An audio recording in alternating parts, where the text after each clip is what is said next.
Bonjour tout le monde! Aujourd'hui, nous allons suivre l'incroyable voyage d'une goutte d'eau.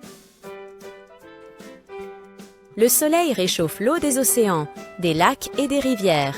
Cette eau se transforme en vapeur d'eau et monte dans l'air.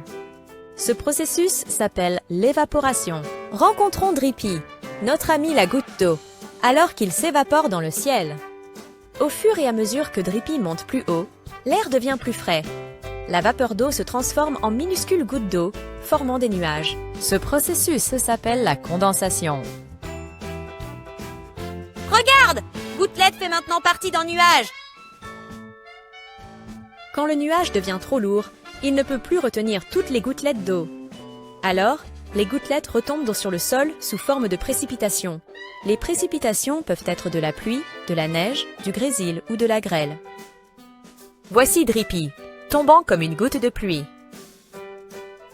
Quand Drippy atteint le sol, il tombe dans une rivière, un lac ou un océan. Cette partie du voyage s'appelle la collecte. Drippy a rejoint d'autres gouttes d'eau dans la rivière, se dirigeant vers l'océan. L'eau est très importante pour tous les êtres vivants. Les plantes, les animaux et les gens ont tous besoin d'eau pour survivre. L'eau aide les plantes à pousser, les animaux à rester hydratés et nous garde en bonne santé et heureux. Le cycle de l'eau est comme un immense cercle, déplaçant l'eau du sol au ciel et vice-versa. Il garde notre planète pleine d'eau fraîche. Le voyage de Drippy est sans fin et toujours important. Sans le cycle de l'eau, nous n'aurions pas l'eau dont nous avons besoin pour vivre.